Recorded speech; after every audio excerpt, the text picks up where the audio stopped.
પુણેના લોનાવાલામાં પાણીના પ્રવાહમાં મુસ્લિમ પરિવારના 9 વ્યક્તિ તણાઈ ગયા છે. તેમાંથી 3ના મૃતદેહ મળી આવ્યા છે. અન્ય લોકોની શોધખોળ બચાવ ટીમ દ્વારા કરવામાં આવી રહી છે. વાયરલ વિડીયોમાં 9 વ્યક્તિ ફસાયા હોવાનું જોઈ શકાય છે અને આ તમામ વ્યક્તિઓ પાણીમાં તણાઈ રહ્યા હોય તે સ્પષ્ટ જોઈ શકાય છે. બુશી ડેમ ઓવરફ્લો થતા પાણીના પ્રવાહમાં એક પરિવારના નાના બાળકો સહિત 9 વ્યક્તિઓ તણાઈ ગયાનું જાણવા મળ્યું છે. હવામાન વિભાગે જણાવ્યું હતું કે ચોમાસું દેશના લગભગ તમામ રાજ્યોમાં પહોંચી ગયું છે. આગામી 3 દિવસમાં તે રાજસ્થાન, પંજાબ અને હરિયાણાના બાકીના રાજ્યોને પણ આવરી લેશે. જૂન મહિનામાં દેશભરમાં 165.3 મીમીને બદલે 147.2 વરસાદ નોંધાયો હતો.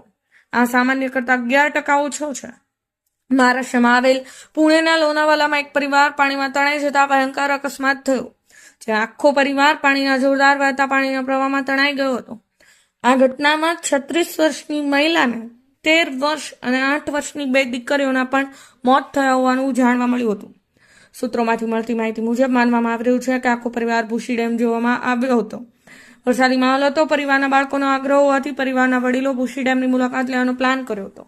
રવિવારના રજાનો દિવસ હોવાથી પરિવારજનો બાળકોએ આગ્રહ રાખ્યો હતો. તેથી પરિવારજનો પુણેના લોનાવાલાના બુશી ડેમ જોવા પહોંચ્યો હતો, જેમાં એક જ પરિવારના 5 લોકો વહેતા પાણીના પ્રવાહમાં વહી ગયા હતા. જેમાં એક મહિલા, 13 વર્ષની દીકરી, 2 6 વર્ષની દીકરીઓ અને 4 વર્ષનો દીકરો સામેલ છે.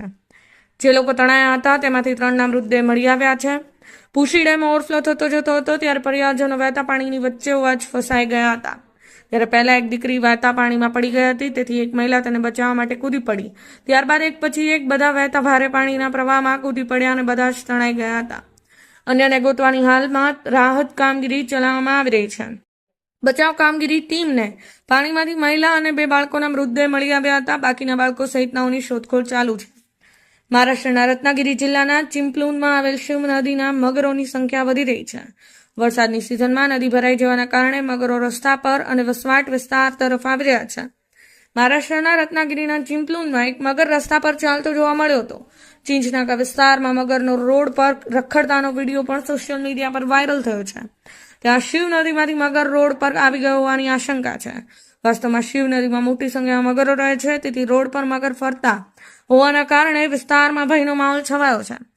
આશ્ચર્યની વાત એ છે કે તમામ પ્રવાસીઓને પહેલાથી જ ખબર હતી કે બુશી ડેમ હાલમાં ઓવરફ્લો થઈ રહ્યો છે. સતત વરસાદને કારણે પાણીનું સ્તર વધી રહ્યું છે. તેમ છતાં ન તો વહીવટીતંત્રએ કોઈ ધ્યાન આપી દરકાર લીધી, સાથે ન તો પ્રવાસીઓએ આ તરફ ધ્યાન આપી દરકાર લેવામાં આવી નથી. બ્યુરો રિપોર્ટ, સમય 24 ન્યૂઝ.